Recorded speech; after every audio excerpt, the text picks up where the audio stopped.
비밀번호를 잊어 로그인 반복 시도 시 마주하게 되는 난관이 있습니다.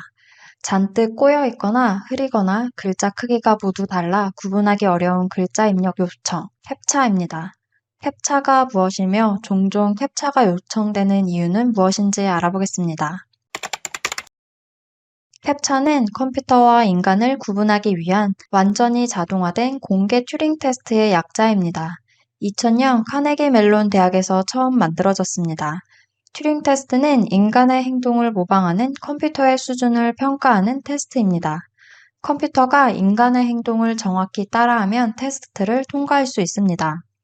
캡차가 튜링 테스트의 약자지만 캡차는 컴퓨터가 모방할 수 없는 사람의 행동을 판단하는 것이기 때문에 엄밀히 말하면 튜링 테스트와는 다릅니다.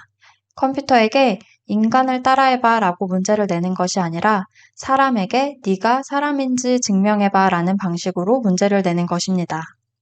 해커는 맞는 비밀번호를 찾을 때까지 숫자, 문자, 특수문자까지의 조합을 생성하는 봇을 만들어 무작위 대입 공격으로 사용자 계정에 로그인해 계정 정보를 탈취하곤 하는데 반복 로그인 실패 이후 캡차를 풀도록 하면 이런 공격을 중단시킬 수 있게 됩니다. 온라인 여론조사와 같이 기계의 반복을 통해 조작이 가능하거나 콘서트 티켓 반복 구매 등을 방지하기 위해서 사용될 수 있습니다. 초기 캡차는 컴퓨터가 왜곡된 글씨를 읽는 능력이 사람보다 떨어지는 것에서 착안해 만들어졌습니다. 글자가 겹쳐져 있거나 블러 처리되어 있는 글씨를 읽는 등 컴퓨터가 작업하기 어려운 일을 해내는 것입니다.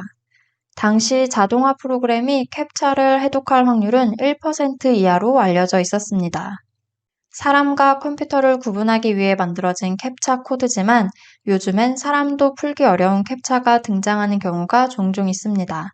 사람들이 풀어낸 캡차가 기술 발전에 사용되었기에 발생한 역설입니다. 구글은 오래된 책의 디지털화와 AI 발전에 캡차를 활용했습니다. 얼룩이 있거나 글씨에 왜곡이 있어 컴퓨터 스캐너는 읽지 못했으나 사용자는 읽어낼 수 있는 단어를 캡차에 활용한 것입니다. 입력값과 출력값이 매칭된 데이터의 축적으로 컴퓨터 문자인식 기능이 발전했고 컴퓨터는 일부 캡차를 풀 수 있게 되었습니다. 자연히 캡차 코드도 점점 어려워져야 했습니다.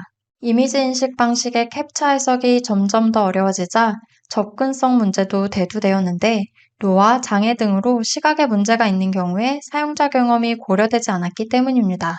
이에 따라 이미지 인식뿐만 아니라 오디오 인식, 퍼즐, 그리고 마우스 드래그 및 드로핑을 활용하는 등 상호작용이 필요한 캡차가 만들어졌습니다. 컴퓨터는 일반적으로 동일하게 반복되는 상황에서의 처리는 잘하지만 다양한 상황에서 처리를 어려워하기 때문에 이런 방식을 취한 것입니다.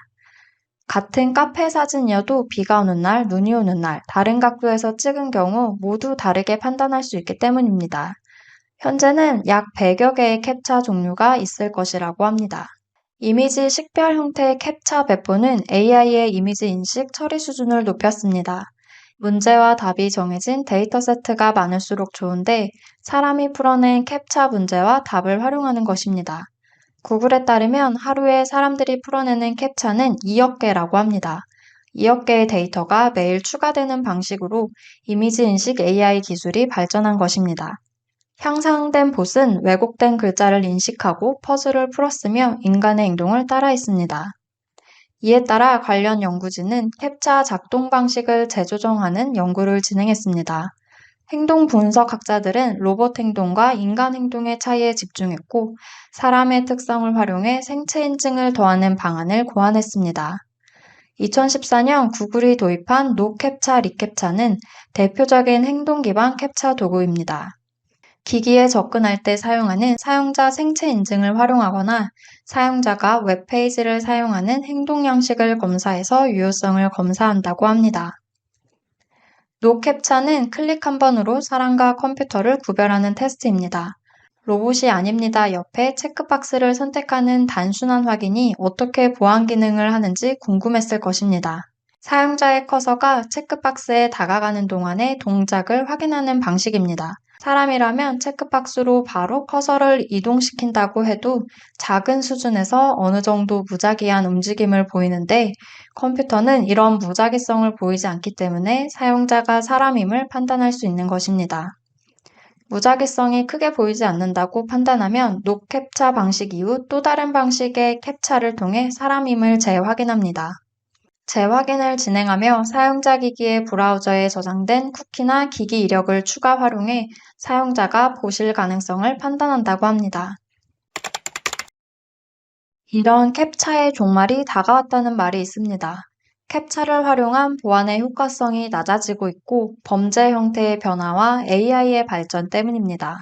범죄 집단은 인건비가 낮은 국가에서 사람을 고용해 직접 캡차를 풀게 하거나 캡차를 아예 풀지 않는 우회적인 방식으로 접근하고 있다고 합니다. 또한 생성형 AI의 발전도 캡차 무효화를 가속화하고 있습니다. 생성형 AI 이전의 AI 발전이 빠르게 진행되기는 했지만 AI 기술 접근성이 높지 않았기 때문에 범죄자 집단에서 AI를 활용한 봇을 만들어 캡차를 풀기엔 비용 효율이 낮다고 판단해 왔습니다. 그러나 생성형 AI는 모두를 대상으로 AI 기술 접근성을 낮췄습니다. 현재 생성형 AI 모델은 이미지, 오디오 형태를 인식할 수 있는데 오픈AI에서 개발한 GPT-4V는 글자 찾기, 다른 이미지 찾기 문제를 80%의 성공률로 풀 수 있었다고 합니다. 마이크로소프트 캘리포니아 대학 협동연구팀이 수행한 연구 결과에서도 AI 봇이 사람보다 최대 15% 높은 정확도로 캡차를 풀었습니다. 사람이 50에서 85% 범위에서 문제를 풀 때 봇은 85%에서 100%의 정확도 범위를 보였습니다.